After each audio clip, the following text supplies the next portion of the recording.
Link, what'd you say to your team last night when you got back to the hotel, today before the game? And then just specifically, what'd you say to Aiden when you talked to him about making the start today with the season on the line? You can learn from the mistakes and you can be mad and come out and be mad. Like, everybody's mad. I was mad. It was a miserable day. We had a chance to win the game last night. Be mad, like, come play mad and angry, and you're not going to shake that off. So don't try to shake it off. Learn from it, process it, and let that frustration try to focus you, because it was going to be another dogfight, which it was. And I know we separated a little bit, but 8-1 or 9-1 does not feel safe against this team. So I want them to play. Like I told you guys yesterday, like, sometimes we've rebounded and played angry and still in control of themselves. But that's what we told them. I didn't have any, heart to heart with him. He pitched a complete game, I think, last week, and we turned 5 double plays, and like, we just needed him to be the cool, calm, collected Aiden Tyrell. And that's what he was. The first pitch of the game was center cut. He just told me, he's like, "Coach, it was right down the middle, a little bit up," and Rowdy throttled it. And after that, he mixed. He had a couple innings there where he struck out, 5 guys out of 6 maybe, and the slider was down and good. And he mixed in his changeup, controlled the running game.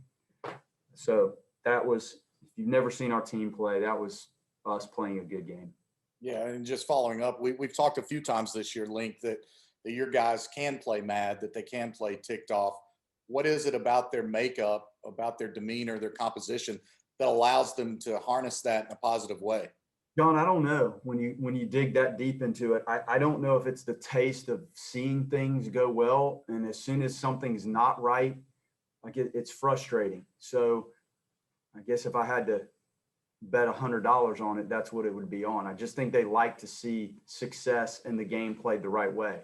And I think part of the reason our defense has been like it was today is they value and grind through to not let balls through the infield and not let fly balls land and line drives. I mean, it's just the way they are. And they've tasted success, and unsuccessful looking baseball makes them upset. And they seem to harness that and move forward and apply some of that focus to the next task they have. You moved Preisner up 3 spots in the order today. He was in the middle of everything again today. Can you talk about his game and what he brought to the energy of this game?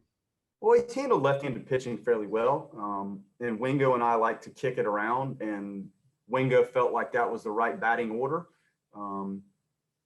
This time of year, somebody gets a little hot, and it's good to get him involved. And Prize got off to a tough start. So the numbers are probably, if you took out the first 10, 12 games, he'd be hitting with anybody in the country.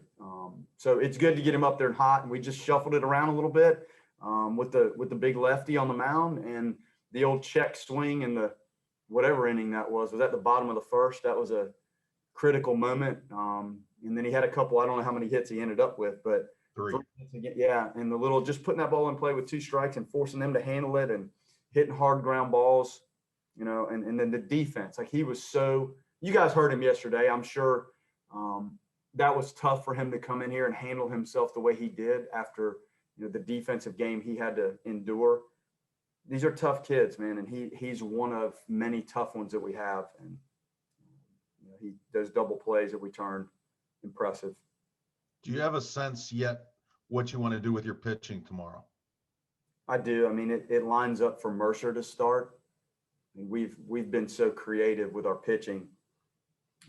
That's probably what we'll do. But Chuck and I'll talk about it. If I had to start the game right now, it would be Mercer, and he started a lot of games for us. And I think we're okay in the pen. We're not in great shape in the pen, but we'll kind of manage it and piece it together and try to go lefty, righty, lefty, and maybe Colup's back, and our third baseman has pretty good stuff.